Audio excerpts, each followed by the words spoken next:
इतना विधिवत और गोपनीय सिंदूर बनता है और उसमें बहुत मंत्रों का मतलब उच्चारण करते हैं और फिर वो बहुत पावरफुल होता है। माँ के बारे में जैसे माँ कामाख्या जो है, सबको पता है कि उनका जो मंदिर है वो बहुत प्राचीन मंदिर है। 51 शक्तिपीठ है जैसे कि हमारे, तो हुँ। उसमें माँ कामाख्या का जो मंदिर है, वही क्यों इतना इम्पोर्टेंट माना गया है? माँ कामाख्या का जो शक्तिपीठ है, एक तो वो योनि पीठ है, योनि की पूजा होती है। वहाँ एकदम साक्षात आप अंदर जब गुफा के जाएँगे, तो आपको ना ही कोई वहाँ पे बहुत शोबाजी दिखेगा, छोटा-सा गुफा है, आपको सिर्फ एक दीप जलेगी। एक दीपक जला हुआ रहेगा, उसकी रोशनी से आपको अंधेरे में सीढ़ी से नीचे उतर के जाना है। तो उससे वो जल का जो जो उसकी कंटेंट है, वो डिफरेंट है और उसको आज तक नहीं समझ पाया कि वो कंटिन्यू पानी क्यों वहाँ से बह रहा है। तो वो कहीं न कहीं एक अद्भुत ऊर्जा है वहाँ पे। अच्छा, तो ये अम्बुबाची मेला करके भी कुछ होता है इस ये अम्बुबाची जो मेला है ये 3 दिन कहा जाता है कि माँ जो है उस समय रसवला है, मतलब उनको पीरियड्स आया हुआ है और उस समय माँ को मतलब एकदम रेस्ट का टाइम होता है, वो आराम का टाइम होता है। उस समय माँ को 3 दिन पुजारी भी जाके डिस्टर्ब नहीं करता है। 3 दिन के बाद जाता है और जब वो दरवाजा खोलते हैं तो वस्त्र सफेद था, वो रेड हो चुका होता है।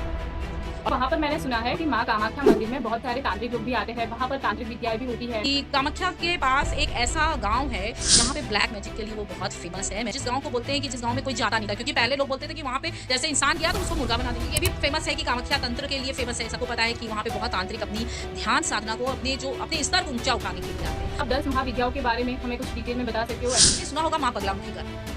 ये 10 महाविद्या में एक है माँ बगलामुखी, जो इस समय बहुत ज़्यादा फेमस भी है। जो पॉलिटिक्स में जो लोग हैं वो बहुत ज़्यादा आराधना करते हैं। माँ का जो 5वां स्वरूप है वो माँ त्रिपुर भैरवी है और जिन लोगों को कॉन्फिडेंस की बहुत कमी होती है या बहुत भय लगता है या डर लगता है, वो माँ भैरवी का अगर आराधना करें तो उनके अंदर एक अद्भुत कॉन्फिडेंस। एक मंदिर भी है जहाँ पर बोला जाता है कि वहाँ पे ना जैसे लोग हर मंदिर में कैसे मिठाई चढ़ाते हैं, पर उस मंदिर में लोग पकौड़ा है, भजिया है, इस तरह की चीज़ें माँ को वहाँ पे अर्पित किया जाता है। मुझे माँ काली का ध्यान में भी दर्शन हुआ है और स्वप्न में भी माँ का दर्शन हुआ। Hello Supriya ji, welcome to our podcast. Thank you Stuti, आपने मुझे यहाँ पे बुलाया उसके लिए बहुत-बहुत धन्यवाद करती हूँ और मुझे अच्छा लगा है कि आपने मुझे इनवाइट किया। तो जैसे कि आज हम बात करने जा रहे हैं कामाख्या मंदिर के बारे में और कामाख्या मंदिर कैसे बना, उसकी उत्पत्ति कैसे हुई, अम्बुबाची मेले के बारे में आज हम बात करेंगे। तो सबसे पहले मुझे आपके बारे में जानना है कि आप इस फील्ड में कैसे आई और आप क्या करते हो? स्तुति, मैं पिछले 10 सालों से इस फ़ील्ड में हूँ और मैंने जैसे मैं रेकी ग्रैंड मास्टर हूँ और मैं काफ़ी दिनों से टैरो रीडिंग कर रही हूँ। कुछ मैंने मेरा सौभाग्य रहा है कि पिछले 4 सालों से मैं माँ कामाख्या को जान पाई हूँ। उसमें मेरे जो गुरुजी हैं, उनका बड़ा योग रहा है, क्योंकि ये मेरा सौभाग्य रहा कि मैं अपने जो मेरे गुरु हैं, वो कामाख्या के ही हैं। तो उन्होंने उस ऊर्जा का एहसास कराया, माँ के बारे में बताया और एक बहुत ही प्राचीन, बहुत ही ज़्यादा पुरानी, जैसे कह सकते हैं माँ द्रौपदी के समय से जो एक सिंदूर बनता है माँ कामाख्या का, वो हमने अपने गुरुजी से सीखा है। उसके वजह से माँ की ऊर्जा के साथ बहुत ज़्यादा जुड़ाव महसूस होता है। तब से मैं माँ को जान पाई हूँ और वो सिंदूर मैं बनाती भी हूँ। मतलब उसका बहुत लंबा एक प्रोसेस होता है जो बड़ा गोपनीय है, जिसे हम यहाँ पे बोल नहीं सकते। लेकिन वो इतना विधिवत और गोपनीय सिंदूर बनता है और उसमें बहुत मंत्रों का मतलब हम उच्चारण करते हैं और फिर वो बहुत पावरफुल होता है। तो माँ के बारे में बहुत सारी बातें हैं, बहुत सारा रहस्य है माँ के बारे में। जैसे माँ कामाख्या जो है, सबको पता है कि उनका जो मंदिर है वो बहुत प्राचीन मंदिर है। मतलब 16वीं शताब्दी से आज क्या चल रहा है हमारा, देखिए 21वीं शताब्दी, तो काफ़ी पुराना वो मंदिर रहा है और उन उसका जो जो पूरा जो स्ट्रक्चर है वो भी आप देखोगे कि वो हर बहुत सारे जितने भी मंदिर हैं, उन मंदिरों से वो एकदम भिन्न है, एकदम अलग रहा है। आपने बात की सिंदूर की कि आप सिंदूर बनाते हो, तो इससे क्या बेनिफिट होता है अगर कोई महिला ये सिंदूर का यूज़ करती है, तो उसको क्या बेनिफिट होगा? एक तो ये जो कामाख्या सिंदूर जो हम लोग बनाते हैं, जैसे हमारे जो गुरुजी के सानिध्य में रह के, तो इस सिंदूर में कई जगह के शक्तिपीठ का सिंदूर मिक्स होता है। साथ में कुछ ऐसी चीज़ों को मिलाकर हम वो सिंदूर बनाते हैं और उसका फ़ायदा ये है, जैसे मैंने अप्लाई भी किया, देखिए माँ कामाख्या का सिंदूर मैंने लगा के बैठी हूँ। आपके लाइफ़ में जो भी कठिन काम आप कर रहे हैं अपने जीवन में या कुछ अचीव करना चाहते हैं आप जीवन में, तो अगर आप ये सिंदूर लगा रहे हैं और चूँकि ये सिंदूर ऑलरेडी मंत्रों से भरा हुआ है, तो जब आप इसको अप्लाई करते हैं, आपके फ़ोरहेड पे लगाते हैं, तो आपका कॉन्फिडेंस बढ़ता है, आपका ऑरा बहुत अच्छा होता है। आपके जो भी काम आप करना चाहते हैं, उस काम को सोच के अगर आप ये सिंदूर लगाएँगे, तो ये पूरा होगा। इसको सर्व कामना पूर्ति सिंदूर भी कहते हैं।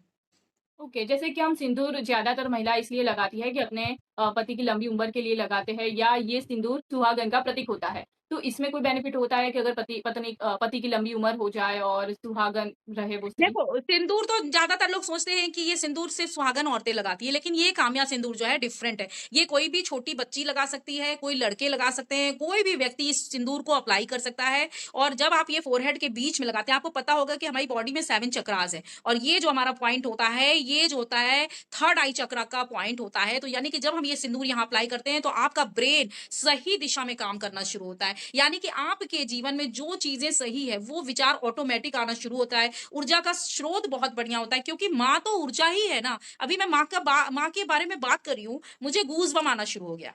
तो माँ का नाम लेते ही मुझे ऐसे पूरे शरीर में ऐसे गूज़बम्प आता है, जैसे लगता है कि मैं क्या बोलूँ, मतलब एनर्जी उनको उस एनर्जी को मैं अपने साथ महसूस करती हूँ। तो वो सिंदूर भी अपने आप में बहुत ही पावरफुल है। मतलब ये सिंदूर मैं कहूँगी कि अगर सौभाग्य है, सबको मिल नहीं पाता एक्चुअली, क्योंकि ये सिंदूर अगर आपके पास है, तो यानी कि माँ चाहती हैं कि आपके पास उनकी एनर्जी हो, उनकी जो ब्लेसिंग है वो आप तक पहुँच पाई है। क्योंकि माँ जिसको अपना मानती है ना, वही उनके साथ जुड़ सकता है। बहुत सारे लोग सोचते हैं कि माँ कामाख्या कौन है? बहुत सारे लोग नहीं जानते हैं, लेकिन जो जान गया, यानी कि वो माँ चाहती है तभी वो जान पा रहा है। तो 51 शक्तिपीठ है जैसे कि हमारे, तो हुँ। उसमें माँ कामाख्या का जो मंदिर है, वही क्यों इतना इम्पोर्टेंट माना गया है? देखो 51 शक्तिपीठ है, पूरे भारत में हर जगह शक्तिपीठ है, पर माँ कामाख्या का जो शक्तिपीठ है, एक तो वो योनि पीठ है, योनि की पूजा होती है। वहाँ एकदम साक्षात आप अंदर जब गुफ़ा के जाएँगे, तो आपको ना ही कोई वहाँ पे बहुत शोबाजी दिखेगा, छोटा-सा गुफ़ा है। पिछले साल मैं बसंत पंचमी के दिन मैं गई थी दर्शन करने के लिए और वहाँ पे आपको सिर्फ़ एक दीप जलेगी, एक दीपक जला हुआ रहेगा, उसकी रोशनी से आपको अंधेरे में सीढ़ी से नीचे उतर के जाना है और वहाँ जब आप जाओगे, तो माँ का जो योनि है, वो पहले तो कपड़ों से, फूलों से ढका रहता है, कुछ दिखता नहीं है अंधेरे में। वो एक अंधकार वहाँ पे कहते हैं जैसे अपना जो गुप्त स्थान होती है, कहते हैं ना माँ का जो गुप्त अंग है, उसको हम दुनिया कोई भी नहीं देख सकता। तो इसलिए वहाँ पे अंधेरा है, आज भी कोई बल्ब नहीं लगा है वहाँ पे और जब आप वहाँ नीचे उतर के जाते हैं, तो वहाँ पे एक जल का स्रोत जो लगातार बहता है। ओके। जो हाँ, जो लगातार बहता है और जब आप वहाँ जाएँगे, तो वहाँ पे आप कोई छोटा बर्तन लेकर जाते हैं, तो वहाँ से वो जल मिल भी जाता है आपको प्रसाद के रूप में और आपको पंडित जी वो छिड़काव भी कर देते हैं आपके ऊपर। तो वो जल बहुत मेन है, क्योंकि कहीं न कहीं माँ का जो रूप है, वो जल के रूप में है वहाँ पे। तो ये जल कहाँ से आता है? ये जल का आज तक कोई पता नहीं कर पाया कि पहाड़ों के नीचे जो नीलाचल पर्वत है, जो पहाड़ है, उसके नीचे से जो ये पर्वत के नीचे से ये जल का स्रोत बहुत सारे जैसे लोग इसका रिसर्च कर रहे थे। अभी भी थोड़े दिन पहले भी बहुत सारी चीज़ें आई कि उसको कुछ क कंस्ट्रक्शन चेंज करना चाहते हैं, लेकिन वो जो स्रोत है, वो आज तक लोग समझ नहीं पाए कि ये स्रोत कहाँ से आ रहा है और उसके जो मिनरल्स हैं, उसमें भी आयरन बहुत ज़्यादा है और डिफरेंट है वो। मतलब और जो लोग वहाँ पे पानी पीते हैं, उससे वो जल का जो उसकी कंटेंट है, वो डिफरेंट है और उसको आज तक नहीं समझ पाए कि वो कंटिन्यू पानी क्यों वहाँ से बह रहा है। तो वो कहीं न कहीं एक अद्भुत ऊर्जा है वहाँ पे। ओके, तो ये शक्तिपीठ है, उसकी उत्पत्ति कैसे हुई? आप हमारे पुराणों में और उसमें लिखा हुआ है कि ये जब शिव भगवान थे जो माँ सती थी उन्होंने जो है क्या कहते हैं बहुत जिद किया कि उन्हें पिता के यहाँ जाना है, यज्ञ में जाना है। तो भगवान शिव ने बोला कि नहीं जब इन्विटेशन नहीं है तो नहीं जाना है। पर उन्होंने बहुत जिद किया और फिर वो वहाँ चली गईं। तो जब वो वहाँ पहुँची तो देखी कि उनके पति को कोई इनवाइट नहीं किया यानी कि शिव भगवान को कोई इनवाइट नहीं किया है और उन्हें क्रोध आया। जब उन्हें क्रोध आया तो वो ये यज्ञ का वो था यज्ञशाला था जो पूरा जहाँ पे यज्ञ हो रही थी। तो वो वहाँ पे ही छलांग मार दी। कूद गई और फिर जब उनका जो है क्या कहते हैं शरीर पूरा जल गया और जब महादेव को पता चला तो महादेव जो है उनको लेकर जो है क्या कहते हैं अपने गोद में भटकने लगे और एकदम विकराल रूप कहते हैं ना कि बिल्कुल पागल हो गए वो क्योंकि उन्हें समझ में नहीं आ रहा था कि अब क्या करना है और फिर जब वो लेकर वो एकदम से पूरा कहते हैं ना तांडव कर दिया उन्होंने कि ये क्या हो गया तब उन्होंने भगवान विष्णु ने जो है क्या कहते हैं तीर चलाया था और उससे 51 जो है भाग में वो कटा था और जो योनि भाग था वो जो जाकर वहां पे गिरा और जिससे माँ कामाख्या की उत्पत्ति हुई। अच्छा, तो ये अम्बुबाची मेला करके भी कुछ होता है, इसके बारे में आप कुछ बताइए क्या होता है वहाँ पर? ये अम्बुबाची जो मेला है, ये तो माँ का बहुत सालों से ये चली आ रही है वो परंपरा क्योंकि वो पूरे साल में 22 से 25 तारीख तक मंदिर बंद रहता है और 26 को मॉर्निंग में सुबह-सुबह ये मंदिर का पट खुलता है और ये 3 दिन कहा जाता है कि माँ जो है, उस समय रसवला है मतलब उनको पीरियड्स आया हुआ है और उस समय म माँ को मतलब एकदम रेस्ट का टाइम होता है, वो आराम का टाइम होता है। जैसे किसी भी लड़की को अगर पीरियड्स है, तो बोला जाता है कि भाई तुम 3 दिन आराम करो और आसाम में तो आपको पता नहीं होगा, ये कल्चर है मतलब किसी भी घर में जब कोई बच्ची पहली बार किसी को पीरियड आता है छोटी बच्ची को तो वहाँ सेलिब्रेट करते हैं। वहाँ पे घर पे कोई भी जो आता है ना वो फ्रूट्स लेके आता है बच्ची के लिए कि भाई तुम अब फ्रूट्स खाओ, ये सब खाओ और तुम आराम करो। मतलब उससे खुशी मनाते हैं लोग एक पॉजिटिव वहाँ के तो पूरे घर परिवार में लोग जो आसामीज़ होते हैं वो अपनी बच्चियों को जब पहली बार पीरियड्स आता है तो उसको समझते हैं कि हाँ भाई अब उसको आराम का समय है, उसको न्यूट्रिशन देने की ज़रूरत है तो उसको अच्छी-अच्छी चीज़ें खिलाते हैं कि उसको मतलब अच्छा लगे, पॉजिटिव लगे। तो ये कल्चर आसाम में बहुत ज़्यादा है, सभी लोग इस चीज़ को फ़ॉलो करते हैं। तो उस समय माँ को 3 दिन पुजारी भी जाके डिस्टर्ब नहीं करता है। यानी कि वो पूरा पट बंद हो जाता है और वहाँ सफ़ेद रंग का कपड़ा माँ की योनि पे डाल दिया जाता है। तो जब पुजारी 3 दिन के बाद जाता है और जब वो दरवाज़ा खोलते हैं, पट खोलकर अंदर जाते हैं, तो जो वस्त्र सफ़ेद था, वो रेड हो चुका होता है। और फिर वो छोटे-छोटे टुकड़ों में सबको बाँटा जाता है, प्रसाद के रूप में। तो इसके ज़रिए माँ कामाख्या हमें क्या मैसेज देना चाहती है? सबसे बड़ा मैसेज तो एक समाज में यही है कि जब भी कोई भी औरत जब भी वो इस टाइम पे होती हो, एक तो उसको वो आराम का टाइम होता है और ये उस समय उसकी जो एनर्जी होती है वो अपवर्ड्स होती है, कहीं ना कहीं उस एनर्जी में उसको काम नहीं करना है बल्कि आराम की अवस्था में रखना है। उसको बहुत ही ज्यादा केयर की जरूरत है, बहुत ज्यादा पॉजिटिव चीजों की जरूरत है। तो माँ का कहना है ये जो चीज आप लोग जैसे अभी क्या दुनिया में कंट्रास्ट चलता है कि एक तरफ तो माँ कामाख्या की आप पूजा करते हैं, दूसरी तरफ आप अपने घर में ही चीजों को गलत नजर से देखते हैं कि कोई लड़की पीरियड्स में है तो वो गंदी हो गई या वो ये नहीं छू सकती, वो नहीं छू सकती, तो उसको रिग्रेट फील कराते हैं कि ये चीज़ ठीक नहीं है, जो कि रॉन्ग है। यानी कि सबसे बड़ा मैसेज तो ये है कि अगर आप ये बताओ कोई भी लड़की को अगर पीरियड नहीं हो रहा है, तो जब पीरियड्स ही नहीं होगा तो वो लड़की आगे जाकर बच्चा भी कंसीव नहीं कर पाएगी। तो जब वो बच्चा भी नहीं कंसीव कर पाएगी यानी कि वो जो प्रकृति में चीज़ें उ उत्पन्न हो रही है, यानी कि वो तो बंद हो गया ना। तो सबसे बड़ा जो स्रोत है यानी कि ये जो क्रिएशन है वो माँ ही है। तो माँ के ही योनि से सब कुछ क्रिएट हुआ है। तो इसीलिए माँ कामाख्या का जो स्थान है वो सर्वोपरि है। आपने बताया कि आप लास्ट लास्ट ईयर आप गए थे कामाख्या मंदिर, तो आपने हाँ। वहाँ पर क्या फ़ील किया? क्या वहाँ पर देखा और वहाँ की एनर्जी कैसी है? माँ की ऊर्जा वहाँ पे मतलब मैं ये बताऊँ कि आप कई घंटों लाइन में खड़े रहना पड़ता है और जब आप कई घंटे लाइन में खड़े रहते हैं और माँ के पास पहुँचते हैं क्योंकि मुझे लगता है अब मीडिया की वजह से ना वहाँ पे भीड़ हमेशा रहती है। तो जब भी आप जाएँगे तो आपको कई घंटे लाइन में लगे रहना पड़ता है। तो लाइन में जब आप लगते हैं, तो जो लोग साधना की दृष्टि से जा रहे हैं, वो लोग नहीं जो सिर्फ़ विज़िटिंग करने जा रहे हैं, पता है हाँ ठीक है चलो दर्शन कर लेते हैं, वो नहीं। जो व्यक्ति साधना की दृष्टि से जाता है, वो माँ में खोया रहता है, वो ध्यान में रहता है और उसको इस बात की खुशी होती है कि अभी मुझे माँ का दर्शन करना है। तो वो उस ऊर्जा के साथ इतना ज़्यादा कनेक्ट है कि घंटों का जो लाइन भी लगना होता है ना, वो उसे पता नहीं चलता है पहली बात। और जब जितना वो करीब आप जाते चले जाते हैं और जब आप गुफ़ा के पास पहुँचते हैं, आप एकदम ब्लैंक हो जाते हैं। ये नहीं कि आप जाकर वहाँ पे मैंने जो फ़ील किया कि आप वहाँ जाकर कोई विश नहीं माँग पाएँगे, आप वहाँ जाकर कोई ये चीज़ फ़ील नहीं कर पाएँगे कि मुझे माँ से ये चाहिए, कुछ नहीं। आप यहाँ से बिल्कुल ब्लैंक हो चुके होते हैं। वो जो ऊर्जा है ना वहाँ की, वो सिर्फ़ सरेंडर वाली ऊर्जा है। आप जाके खुद को समर्पित कर दीजिए। ओह! आप अपने आप को जितना समर्पित कर देंगे, आप देखेंगे माँ उतनी आपसे जुड़ गई है। मैंने ये फ़ील किया, ये पर्सनल मेरी फ़ीलिंग है कि माँ के सामने आप सरेंडर हो जाओ। आपको कुछ बोलने की ज़रूरत नहीं है। माँ आपको खुद ही सब कुछ बताती है। ओके, तो वहाँ पर मैंने सुना है कि माँ कामाख्या मंदिर में बहुत सारे तांत्रिक लोग भी आते हैं, वहाँ पर तांत्रिक विद्याएँ भी होती है, फिर नेगेटिव एनर्जी भी होती है और कई पॉज़िटिव एनर्जी भी होती है, तो इसके बारे में आपका क्या ख़्याल है? बिल्कुल सही बात है क्योंकि कामाख्या जो प्लेस है जैसे मैं बचपन से बहुत कुछ सुनती आई थी जब मुझे इतना नॉलेज नहीं था तंत्र के बारे में या फिर मैं माँ के साथ इतना जुड़ी नहीं थी तो बहुत पहले भी मैं शादी के पहले भी एक बार कामाख्या गई थी। तब मैं भीतर नहीं जा पाई थी क्योंकि कहते हैं ना जब आप ऊर्जा के साथ जुड़े नहीं है तो कई बार आपका कोई कॉलिंग नहीं होता है तो आप अंदर गर्भगृह में प्रवेश नहीं कर सकते। तो मैं बाहरी बाहर घूम रही थी और मुझे इतना समझ भी नहीं था उस समय।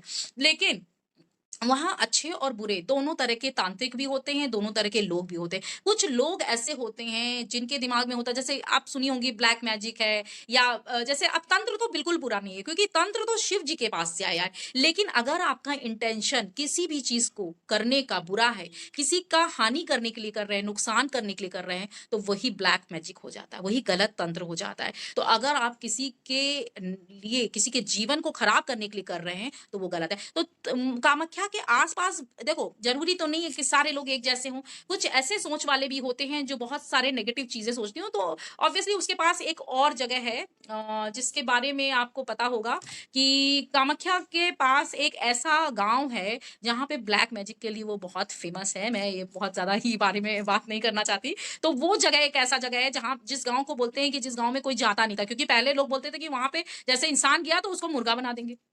ओह! तंत्र से। तो ऐसी भी जगह है वहाँ पे, तो ज़रूरी नहीं कि वहाँ पे जितने आएँ वो बहुत पॉज़िटिव हैं। तो वहाँ पे नेगेटिव भी होता है, पॉज़िटिव भी होता है। लेकिन मेरा इस मंच से एक ही चीज़ कहना है कि जब भी आपको माँ कामाख्या का दर्शन करने जाना है, तो आपको ये बात तो फ़ील करना है कि मैं क्यों जा रही हूँ? बड़ा प्रश्न ये है कि मैं क्यों जा रही हूँ? क्या वो जगह सिर्फ़ घूमने के लिए है? क्या बस ये देखना है कि कितना प्राचीन वो मंदिर है, वो क्या है? तो इंटेंशन आपको बहुत अच्छा रख के जाना होगा। आपने बताया वो गाँव के बारे में कि वहाँ पर हुँ। ऐसा होता है, तो अभी भी ऐसा होता है वहाँ पर उस गाँव में? कि अभी वहाँ पर लोग जा सकते हैं? कैसा है नहीं, वहाँ? वहाँ वहाँ पे तो मैं नहीं कहूँगी कि कभी भी जो कामाख्या से सटा हुआ ही है वो गाँव और उस गाँव के बारे में बस इतना है कि पहले से बहुत सारी चीज़ें वहाँ पे मतलब ऐसे स्ट्रॉन्ग जो तंत्र करने वाले लोग हैं, वो आज भी बहुत स्ट्रॉन्ग लोग वहाँ पे बैठे हुए हैं और मेरे गुरुजी तो यही बोलते थे कि बेटा तुम लोग ऐसे कभी मत चले जाना कि उठे और सोचो कि चलो घूमने जाना है। तो मेरे गुरुजी का कहना यही है कि आपको जितनी ज़रूरत है आप उतना ही करें। मतलब बेवजह वहाँ जाने की कोई ज़रूरत नहीं है क्योंकि वहाँ पे बहुत सारे लोग हैं जो दिखने में बहुत सिंपल है लेकिन वो बहुत तंत्र जानते हैं। तो एक तो ये भी फ़ेमस है कि कामाख्या तंत्र के लिए फ़ेमस है, सबको पता है कि वहाँ पे बहुत तांत्रिक अपनी ध्यान साधना को अपने स्तर को ऊँचा उठाने के लिए आते हैं। तो जो बहुत लोग हैं जो वहाँ पे बैठ के जैसे प्रांगण में ही आप देखिए अम्बुबाची मेला 3 दिन बंद रहता है लेकिन बाहर लाखों लोग बैठे रहते हैं जो सिर्फ़ जाप करते हैं, साधना करते हैं क्योंकि वो ऊर्जा बहुत ज़्यादा स्ट्रॉन्ग है वहाँ की।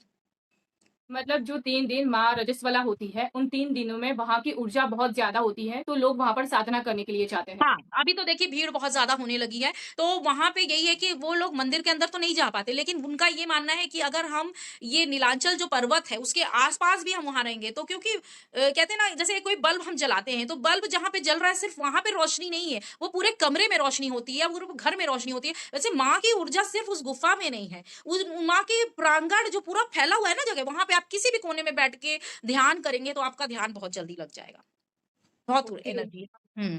तो वहाँ पर लोग ध्यान करते हैं, मंत्र जाप करते हैं, तो आप बता सकते हो कि लोग कौन से मंत्र का जाप करते होते हैं या फिर वहाँ कामाख्या मंदिर में जाकर हमें कौन से मंत्र का जप करना चाहिए?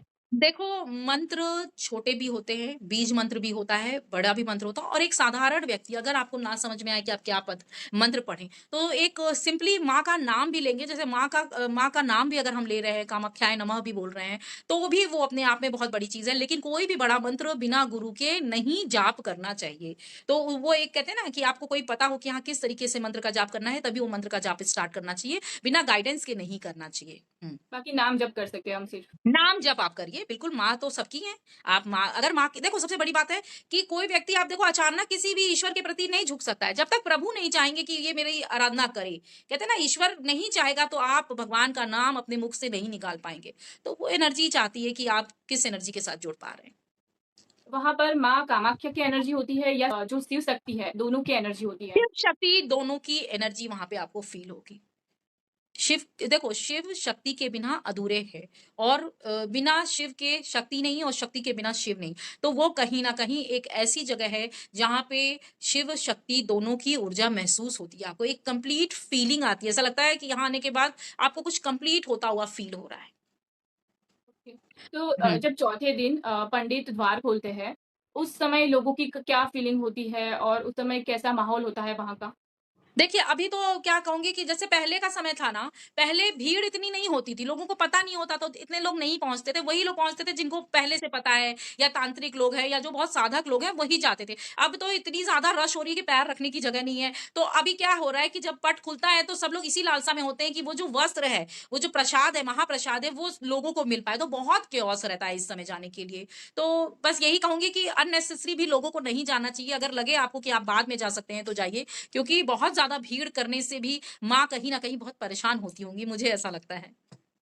आपने बोला कि वो प्रसाद पाने के लिए लोग लालायित होते हैं, तो वो हुँ। प्रसाद में भी इतनी शक्ति होती होगी क्योंकि वो माँ रजस्वला होती है और उनका जो ब्लड होता है, वो उसमें आ जाता है। तो ब्लड जी। में बहुत शक्ति होती होगी।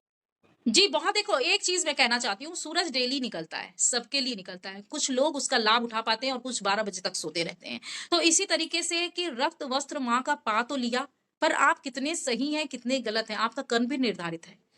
सिर्फ रक्त वस्त्र घर में लेके आने से आप लखपति करोड़पति नहीं बन जाओगे। तो आपका कर्म भी निर्धारित होता है, आपका काम भी ज़रूरी है, आप किस इंटेंशन से अपनी लाइफ़ को आगे बढ़ा रहे हैं।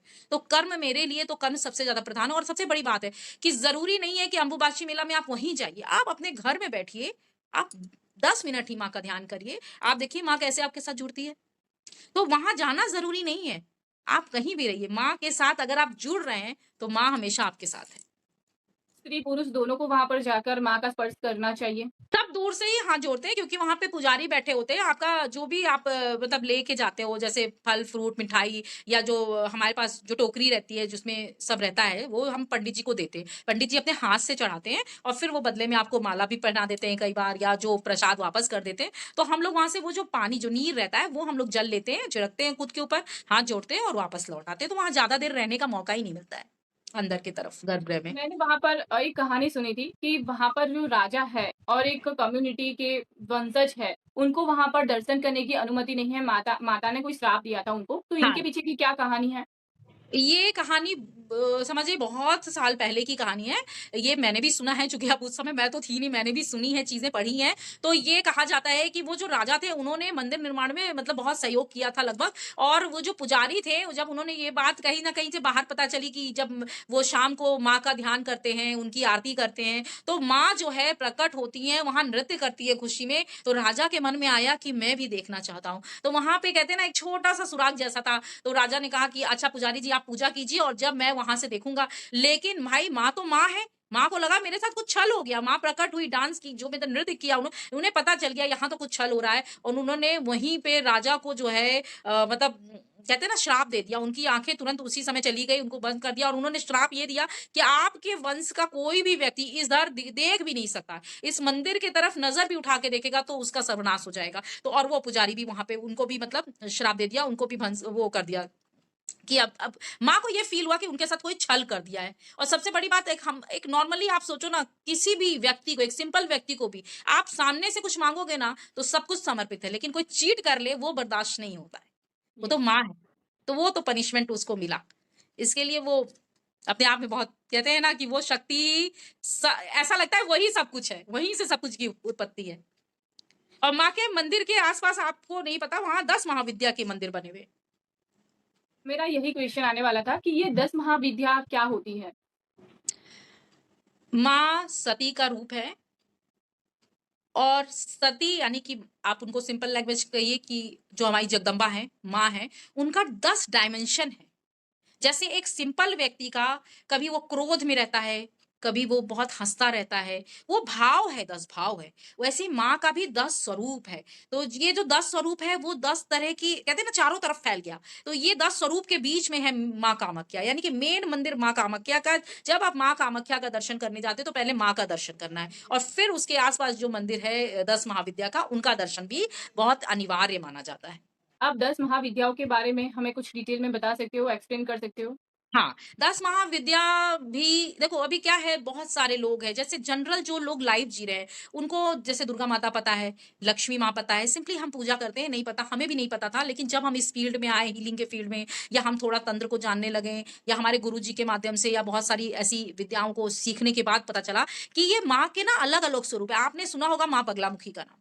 यस। ये 10 महाविद्या में एक है माँ बगलामुखी जो इस समय बहुत ज़्यादा फ़ेमस भी है, बहुत सारे लोगों के द्वारा आपने सुना भी है और माँ को जैसे जो पॉलिटिक्स में जो लोग हैं वो बहुत ज़्यादा आराधना करते हैं उनका और कहते हैं कलयुग की देवी है माँ बगलामुखी और मेरा तो सौभाग्य है कि मेरे घर के पास माँ बगलामुखी का मंदिर है और वो उनके पास मुझे जाते हुए कई साल हो गया और मुझे ऐसा लगता है कि जैसे वो मेरा मायका हो मतलब वो मंदिर मुझे ऐसा लगता है जैसे मेरा घर है और मैं जाती हूँ वहाँ से बैठ के बातें करती हूँ और एक बहुत ऊर्जा माँ जो बगलामुखी है वो पीताम्बरा यानी उन्हें येलो चीज़ें जो है बहुत ज़्यादा पसंद है। ये सिर्फ़ 8वें नंबर पे आती है माँ बगलामुखी। मैं एक-एक ब बताना चाहती हूँ। जैसे महाविद्या में जब आप 10 महाविद्या के बारे में जानेंगे तो सबसे पहले माँ काली का नाम आएगा। महाकाली हैं, माँ काली की आराधना करते हैं। माँ काली सबको अपने पास नहीं बुलाती या बहुत लोग उनकी आराधना करने से डरते हैं क्योंकि उनको लगता है कि माँ काली तो बहुत डरावना स्वरूप है। पर माँ बहुत प्यारी हैं क्योंकि जब आप उन्हें माँ के तौर पे याद करते हैं या उनका स्मरण करते हैं, तो माँ आपकी सारी चीज़ों को बहुत सरलता से मतलब समझती हैं या बहुत मतलब वो प्यारी हैं, बहुत अच्छा स्वरूप है उनका। तो पहला स्थान माँ काली का है और फिर माँ काली की साधना भी होती है और माँ काली की पूजा लोग क्यों करते हैं? उनसे क्या बेनिफिट होता है? वो भी हमें एक्सप्लेन करिए।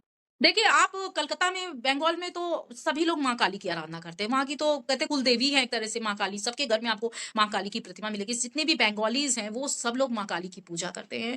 तो माँ काली बहुत इनोसेंट है। आप गलत चीज़ भी माँगोगे ना, तो वो फटाक से दे देंगी। वो ये नहीं सोचेगी तुमने गलत क्यों माँगा बच्चे। लेकिन आपको अपने कर्म तो बाद में भुगतने पड़ेंगे। तो इसलिए माँ काली की आराधना भी बहुत जैसे तंत्र में भी लोग करते हैं। पर यही है कि जब भी आप आराधना करें या माँ से कुछ माँगे तो पॉज़िटिव माँगे। तो मेरी गुरु तो कहती हैं कि आप बहुत गुस्से में रहिए तो ये मत बोलिए कि जाओ अरे उसने ऐसे कर दिया। तो पता ना आपने कह दिया अब वो माँ ने जो है कुछ तो करके गड़बड़ कर दिया उसका तो मतलब उसको तुरंत पनिशमेंट मिल जाएगा सामने वाले को। तो इतना जल्दी वो मतलब रिज़ल्ट देती हैं माँ। कह सकते हैं कि माँ काली जो है समझ जाइए कि बहुत ही तेज़ी से आपको रिज़ल्ट देने वाली माँ है। ओके, तो उनकी साधना कैसे होती है और किस प्रकार से हम कर सकते हैं? क्या उनकी तांत्रिक साधनाएँ होती है या फिर हम पॉज़िटिव साधना भी उनकी कर सकते हैं? बिल्कुल, मैं खुद सात्विक हूँ, मैं कोई भी नॉन-वेज नहीं खाती हूँ और माँ की साधना बहुत एक आप सिंपल गुड़हल के फूल से कर सकते हैं माँ की साधना। माँ को कुछ नहीं चाहिए आपका, कोई लड्डू पेड़ा नहीं चाहिए, माँ बस भाव की भूखी है। और अब मैं तो ये कहती हूँ अगर आप माँ को एनर्जी फ़ील कर रहे हो, तो ज़रूरी ये भी नहीं है कि घर में बहुत तरह-तरह की मूर्तियाँ रखो, ये भी ज़रूरी नहीं है। लेकिन देखो मूर्ति की जो पूजा मैं एक बात कहना चाहती हूँ, ये जो मूर्ति की पूजा हम हिंदू करते हैं, ये भी एक बहुत इम्पोर्टेंट है। क्यों? क्योंकि एक स्वरूप जब आपके सामने आ जाता है, तो हम उसमें पहले ध्यान लगाते हैं। जैसे ध्यान के पहले एक धारणा होता है, यानी कनेक्ट करने की एक मीडियम जिसे कहते हैं मीडियम। तो ये जो मूर्ति है ना, ये मीडियम होता है। जैसे आप बैठे थोड़ी देर माँ को देख रहे हैं, ध्यान कर रहे हैं, फिर आप डूब गए। जब आप डूब गए ध्यान में, तो आप उस ऊर्जा के साथ जुड़ गए, जिसका कोई स्वरूप नहीं है, वो निराकार है। ओके, हुँ, तो 10 महाविद्याओं में हमने पहली महाविद्या के बारे में जाना कि माँ काली, दूसरी हुँ। महाविद्या कौन-सी होती है? दूसरा माँ का स्वरूप कौन-सा है? देखिए, माँ माँ काली हैं और सेकंड नंबर पे जो आती हैं, वो आती है माँ तारा। अब देखिए कई लोग कामाख्या जब माँ कामाख्या के पास जाते हैं, तो बीच में माँ तारा भी दिखती हैं आपको और माँ तारा जो हैं, वो भी काली का ही स्वरूप दिखेगा, उनका भी जीभ बाहर होगा। वो नीले वर्ण की हैं, जो तारा माँ है, वो नीले वर्ण की है, लेकिन वो थोड़ी शांत है। काली थोड़ी उग्र हैं और माँ तारा थोड़ी शांत हैं। उनकी भी आराधना करते हैं, लेकिन बहुत लोग माँ तारा को बोलते हैं जैसे कि वो श्मशान वासिनी है, तो घर में बहुत लोग नहीं रखते उन तारा है, वो थोड़ी शांत देवी हैं मतलब शांत का मतलब ये नहीं है कि जैसे काली के स्वरूप में, जैसे मैंने जो पढ़ाई की है 10 महाविद्या में, उसमें 5 जो वो हैं जैसे देवी हैं, वो थोड़ी-सी उग्र है, 5 जो हैं थोड़ी-सी शांत है, तो अब जाके वो बैलेंस होता है। तो आप मुझे बताइए कि फिर आगे माँ का कौन-सा स्वरूप आया? थर्ड नंबर पे माँ भुवनेश्वरी हैं। ये भुवनेश्वरी जैसे नाम से लग रहा है, ये भुवन जो स्पेस होता है, ये जो पूरा ब्रह्मांड है, ये उन्हीं के अंडर में आता है। जैसे हम लोग बोलते हैं ना, ये मेरा घर है, ये हम लोग का घर नहीं है, एक्चुअली ये माँ का घर है। तो ये जो भुवनेश्वरी है, अगर आपको किसी को डिज़ायर है बहुत बड़े घर का या जो लोग कहते हैं ना कि मुझे ये चाहिए, वो चाहिए, तो माँ भुवनेश्वरी का जब आप ध्यान करेंगे, तो वो कहते हैं ना, ये चीज़ें थोड़ी ईज़ी हो जाती है। तो माँ का ये थर्ड स्वरूप है, माँ भुवनेश्वरी। अगर किसी को घर लेना हो या उन चीज़ों की ज़रूरत हो, ऑफ़िस लेना हो, तो वो माँ भुवनेश्वरी की साधना हाँ, करें। तो माँ का ध्यान कर सकते हैं कि हे माँ भुवनेश्वरी आप देखिए मेरे कर्मों के अकॉर्डिंग क्योंकि हर व्यक्ति को अपने कर्मों के अकॉर्डिंग ही सारी चीज़ें मिलती है। तो वो कहीं न कहीं आपको अपने कर्मों के अकॉर्डिंग कि माँ अगर मेरे कर्म क्या है अच्छे-बुरे मुझे तो पता नहीं है, लेकिन आप मुझे कितना बेहतर दे सकती हैं, अगर आप उनका ध्यान करोगे, तो वो आपको बेहतर देने की कोशिश करेंगी। तो माँ भुवनेश्वरी 3rd नंबर पे आती हैं। माँ का 4th स्वरूप कौन-सा है? माँ का 4th स्वरूप है, थोड़ा-सा कह सकते हैं बहुत सारे लोगों को नहीं पता है, ये है माँ छिन्नमस्ता, बिहार में इनका मंदिर है और माँ छिन्नमस्ता जो हैं, ये आपने देखा होगा एक ऐसी माँ है जिन्होंने अपने गर्दन को खुद काट दिया। तो उनके पीछे की कोई स्टोरी? हाँ, उनके एक सिंपल सी बताना चाहती हूँ, जैसे उनकी 2 योगिनियाँ हैं, जो साथ में कहते हैं ना साथ में जा रही हैं, उनको बच्चे जैसा समझ लो। उनकी 2 योगिनियाँ उन्होंने बोला कि उन्हें भूख लगी है, क्या है? तो माँ ने अपने गर्दन से ही काट कर एक धार इधर बहाया, दूसरा धार जो है दूसरी योगिनी के मतलब दोनों का भूख मिटाने के लिए उन्होंने अपने ही रक्त से उनकी भूख मिटाई और तीसरा धार उनका जो है खुद के मुख में जा रहा है। और इसके भी पीछे एक बहुत ज़्यादा स्पिरिचुअल आप कह सकते हैं और उसके हम माँ जो छिन्नमस्तिका हैं, उनके पैरों के नीचे भी शिव जी हैं। ओके। अच्छा, उनके पैरों के नीचे शिव जी भी हैं और कामदेव रति भी हैं साथ में। यानी कि एक सबसे बहुत बड़ी बात है माँ छिन्नमस्ता जो हैं, उनका जो सिंबल है ना, कहते हैं ना उन वो माँ ऐसी हैं जब आप अपने आप को जाकर ये बोलेंगे ना आई एम नथिंग मैं कुछ नहीं हूँ। मैंने अपना सब कुछ ईगो हटा दिया। मतलब उन्होंने धड़ काट दिया मतलब ईगो हटा दिया। अब आपकी लाइफ में आपका ईगो नहीं है, ईगो लेस हैं आप। तो माँ का कहना है कि माँ ने खुद को खत्म कर दिया दूसरों के लिए। तो उस लेवल पे जाकर जब आप माँ की ध्यान करते हैं, जब आप बोलते हैं कि माँ आई एम नथिंग मैं कुछ नहीं हूँ, तब आप माँ के आगे सरेंडर होंगे तभी आपको मिलेगा। मतलब माँ का कहना है कि तुम लालच से मत आओ मेरे पास, तुम ग्रीड लेकर नहीं आओ कि ये चाहिए, वो चाहिए। जब आप कहते हैं आई एम नथिंग कंप्लीटली, आप कुछ है ही नहीं, तब आप माँ की आराधना कर सकते हैं। हाँ। माँ छिन्नमस्ता की आराधना करने से क्या कामना पूर्ति होती है? तो ये माँ का जो 3 वो जो स्ट्रीम है, वो हमारी बॉडी में जैसे इड़ा, पिंगला और सुषुम्ना होता है, ये इसको दर्शाता है। ये योग में पढ़ाया जाता है कि एक इड़ा नाड़ी है, एक पिंगला नाड़ी है और बीच की जो नाड़ी है उसको सुषुम्ना कहते हैं। तीनों को कैसे बैलेंस करना है, ये माँ की आराधना, यानी कि जो लोग बहुत ज़्यादा मतलब स्पिरिचुअल लाइफ जी रहे हैं या तंत्र में हैं, वही माँ छिन्नमस्ता की आराधना करते हैं। सिंपली तो बहुत कम लोग हैं जो उनको जानते हैं, क्योंकि ये माँ जो है, ये इतनी फेमस नहीं है। और माँ ओके। का कोई भी स्वरूप आप उनकी आराधना कर सकते हैं। माँ आपको बहुत सारी चीज़ें, जैसे ये वीनस और राहु को एक्चुअली एक्टिवेट करती है। तो जिनका जैसे वीनस बहुत कमज़ोर है या राहु बहुत खराब है, वो माँ छिन्नमस्ता की आराधना कर सकते हैं। माँ हुँ। का 5वाँ स्वरूप के बारे में बात करते हैं, तो माँ का 5वाँ स्वरूप कौन-सा है? माँ का जो 5वाँ स्वरूप है, वो माँ त्रिपुर भैरवी हैं।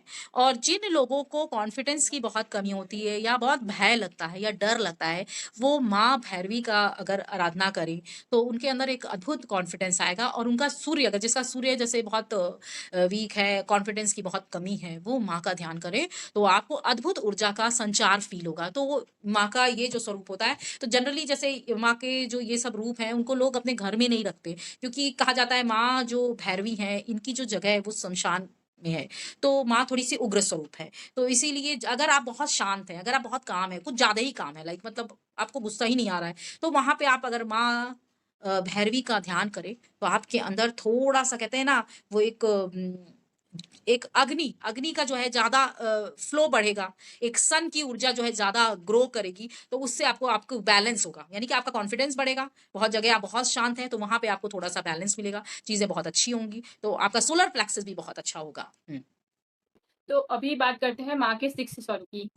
माँ का जो 6th स्वरूप है, वो है त्रिपुर सुंदरी। त्रिपुर सुंदरी, अब ये माँ कामाख्या को भी बहुत लोग कहते हैं त्रिपुर सुंदरी। तो माँ का ये जो 6वां रूप है, ये त्रिपुर सुंदरी का, और साउथ में इनकी बहुत पूजा होती है। इनको बहुत सुंदर से सजाया जाता है, बहुत ही खूबसूरत इनका अलंकार होता है, बहुत ही खूबसूरत, जैसे नाम से ही आप देखिए त्रिपुर सुंदरी, यानी कि पूरे ब्रह्मांड की जो सबसे सुंदर कोई अगर है, तो ये माँ त्रिपुर सुंदरी हैं। और इनकी आराधना करने से आपका चंद्रमा भी बहुत अच्छा होता है, कि माँ जो त्रिपुर सुंदरी, उनके ऊपर चंद्रमा का अलंकार है। तो ये अपने आप में जो माँ का 6 रूप है, वो बहुत ही ब्यूटीफुल रूप माना जाता है। जैसे कहते हैं ना, और एक चीज़ और फेमस है, त्रिपुर सुंदरी का ध्यान करने से कहते हैं कि आपके अंदर भी एक चार्म आएगा, एक ब्यूटी बढ़ेगी। तो त्रिपुर सुंदरी का आप ध्यान कर सकते हैं। जो लड़कियों को ये लगता है कि वो खूबसूरत नहीं दिख रही हैं, उनका स्किन नहीं अच्छा है या उनके चेहरे पे वो तेज नहीं है, वो माँ का ध्यान करें, तो उनको बहुत पॉजिटिव रिजल्ट मिलेगा। माँ के 7वें रूप के बारे में बताइए। माँ का जो 7वां रूप है, वो है माँ मातंगी। इनका जो पूरा जो इनका कलर है, इनका पूरा जो कलर है, वो बिल्कुल जैसे कहते हैं ना, डार्क ब्लू कलर है। माँ का पूरा स्वरूप ही अलग ब्लू कलर का, एकदम डार्क ब्लू कलर का है माँ का स्वरूप। और इनके पास एक पैरेट भी है। और इनको एक तरीके से ब्लू कलर, इनको नील सरस्वती भी कहते हैं, तांत्रिक नील सरस्वती। तो माँ का जो ये स्वरूप है ना, पैरेट, मतलब पैरेट एक तरह का सिंबल होता है नॉलेज का। तो ओके। कहते हैं ना कि बहुत लोग बोलते हैं ना, ये कोई चीज़ पढ़ लिखते हैं तो कहते हैं ये तो बिल्कुल पढ़ के एकदम पट्टू हो गया, तो हो गया, हाँ, पोपट तो हो गया, हाँ। वैसे रट लिया है। तो वो जो माँ का जो स्वरूप है मातंगी का, वो एक तरीके से कह सकते हैं कि बहुत सारे लोग जैसे 1-2, जैसे माँ काली, माँ बगलामुखी, मातंगी, कुछ माता रानी ऐसी हैं जहाँ पे जैसे बहुत लोग बोलते हैं नज़र या टोना या फिर ब्लैक मैजिक, इन सारी चीज़ों को भी रिमूव करने के लिए माँ की इन शक्तियों का तंत्र में इस्तेमाल किया जाता है। जहाँ पे कोई नेगेटिविटी जो है बहुत ज़्यादा है, उसको कैसे रिमूव करना है, तो हीलिंग में उनको याद करते हैं। जैसे जब माँ के साथ हम लोग हीलिंग करते हैं 10 महाविद्या के साथ, तो कुछ माँ के अंदर जो स्ट्रेंथ है वो बहुत ज़्यादा है, तो आपका जो नेगेटिव होगा, ब्लैक मैजिक भी होगा, तो उसको भी रिमूव कर सकती हैं। वो उनका स्ट्रेंथ है। तो माँ का ये स्वरूप जो है मातंगी का, अपने आप में बहुत ज़्यादा मतलब डेप्थ है इसमें। और माँ का ये जो स्वरूप है, वो कहीं न कहीं ब्लैक मैजिक को भी रिमूव करने में बहुत हेल्प करता है। माँ का 8वाँ स्वरूप कौन-सा है? माँ का 8वाँ स्वरूप जो है माँ बगलामुखी है, जो पहले भी हमने बताया कि माँ बगलामुखी सबसे ज़्यादा स्तंभन में, मतलब उनको सब लोग मानता है कि वो स्तंभ कर देती है। यानी कि जैसे कोई दुश्मन है, कोई जो नेगेटिव है, जो आपके बारे में बुरा बोल रहा है, जो आपका शत्रु है, जो आपके बारे में लगातार गलत बोल रहा है, अफ़वाहें फैला रहा है, तो अगर आप माँ बगलामुखी का ध्यान करते हैं, तो वो वहीं स्टॉप हो जाता है। उसको कोर्ट केसेज़ में भी, जैसे किसी का कोर्ट केसेज़ है या कोई फ़ाइल, जैसे होता है ना कि बहुत सारे लोग परेशान होते हैं कि यार ये मेरा कहाँ से कोर्ट केस शुरू हो गया, ये क्या हो गया? तो ऐसे लोगों को माँ बगलामुखी का ध्यान करना चाहिए। मंगल बहुत खराब है, तो माँ बगलामुखी का ध्यान करें, तो माँ बहुत जल्दी फल देती हैं। और माँ का जो नवा रूप है वो है माँ धूमावती। माँ धूमावती के लिए बहुत सारे अलग-अलग कहानियाँ हैं, जैसे कि माँ धूमावती के साथ कौवा होता है, कौवा की सवारी है, क्रो।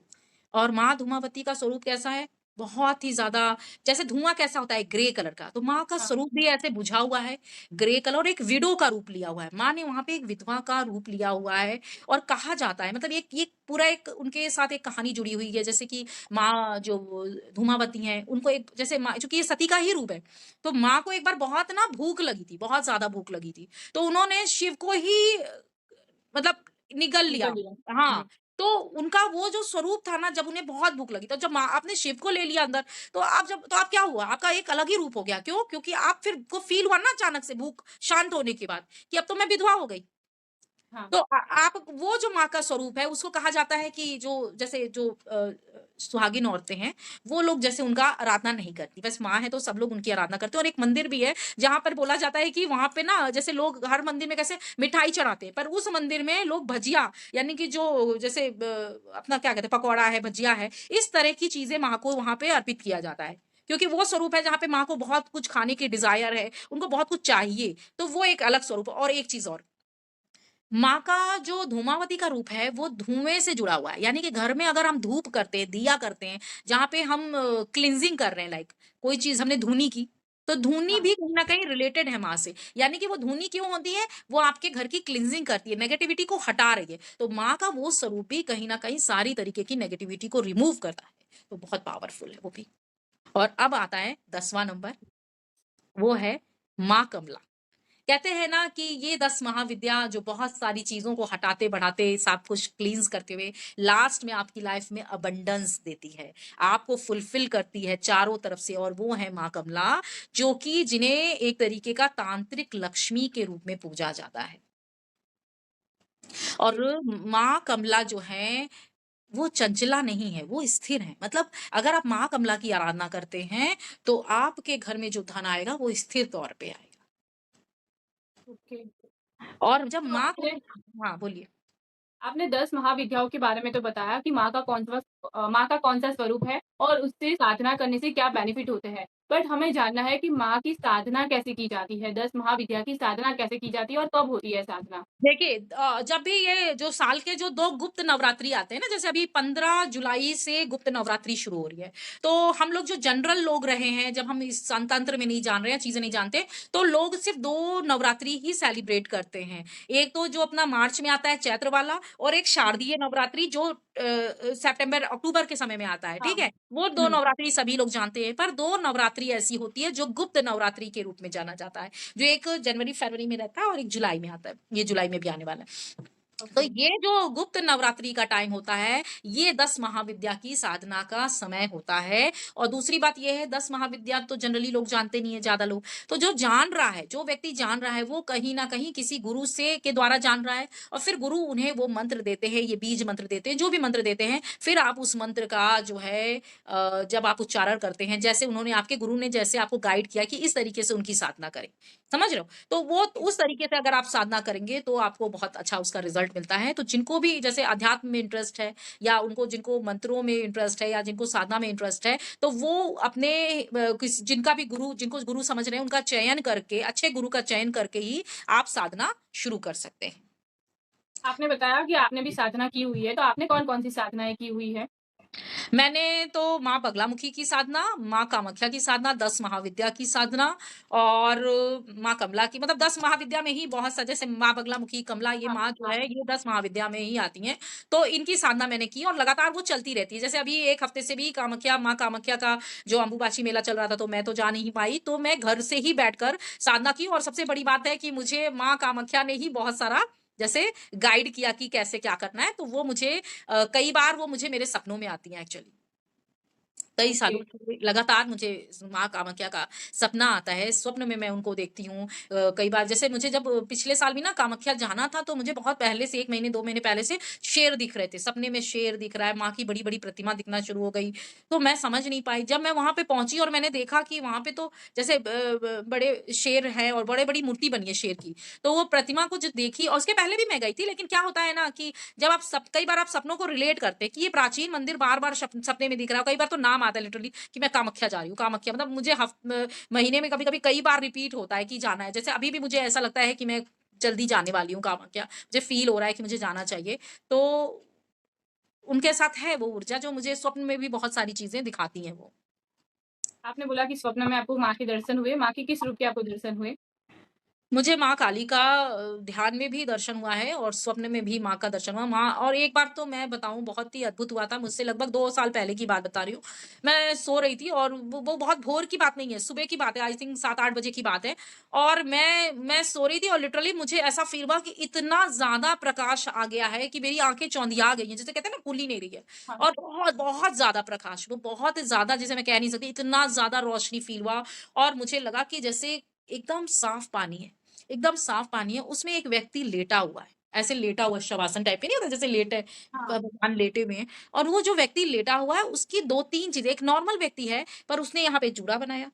उसने रुद्राक्ष की एक माला पहनी थी और शरीर में कपड़े नहीं थे, कुछ नीचे लपेटा हुआ था ऐसा लगा और वो ऐसे लेटे हुए जल के अंदर लेटे हुए हैं, उसके ऊपर जल बह रहा है और इतनी रोशनी थी, इतना प्रकाश था मुझे जब मेरी आँखें खुली तो ऐसा लगा मैं आँख खोल नहीं पा रही हूँ रोशनी में और बाद में मुझे एहसास हुआ कि मुझे ऐसा लगा ये क्या था? मतलब ये रुद्राक्ष दिखा, जूड़ा दिखा, ये नॉर्मल आदमी कौन था ये? कौन व्यक्ति था? मुझे नहीं पता लेकिन मुझे तो ऐसा लगा जैसे मेरे महादेव ने मुझे दर्शन दिया हो। वो एकदम डिफरेंट एक्सपीरियंस था और बहुत सारे एक्सपीरियंस हैं मेरे मतलब स्वप्न में, ध्यान में। तो मैं 2 तरह की दुनिया है, एक तो आँखों को बंद करने के बाद ध्यान की दुनिया होती है और एक ये दुनिया है जिसमें जहाँ बाहर लोग घूमते-फिरते रहते हैं। तो मैं ज़्यादातर उस दुनिया में रहती हूँ जो आँखें बंद करके क्योंकि मुझे वो दुनिया बहुत अच्छी लगती है, सुकून से भरी हुई। ओके। हाँ, तो थैंक यू सुप्रिया जी, हमारे पॉडकास्ट में आने के लिए आपका बहुत-बहुत धन्यवाद। आज बहुत सारी चीज़ें जानने को मिली कामाख्या मंदिर के बारे में और 10 महाविद्या के बारे में। तो हमारी ऑडियंस भी गर्व करेगी क्योंकि उनको ये सब जानने के लिए मिला। तो थैंक यू सो मच हमारे पॉडकास्ट में आने के लिए। थैंक यू सो मच और लास्ट में एक चीज़ कहना चाहती हूँ, मैं बहुत छोटी हूँ, मैंने तो अभी शुरुआत की है एक तरीके से और माँ के बारे में बातचीत करना ही अपने आप में बहुत बड़ी बात होती है। तो अगर कोई त्रुटि हो गई हो या मेरे शब्दों से कहीं कुछ गलत हो गया हो, तो मैं किसी के भी जैसे जो वहाँ कामाख्या के आस-पास रहते हैं, लोग रहते हैं, तो उनके किसी भी संवेदनाओं को हर्ट नहीं करना चाहती हूँ। तो अगर कुछ गलती से बोल दी हूँ, तो उसके लिए क्षमा चाहती हूँ। जय माँ कामाख्या, जय माता दी। जय माता दी।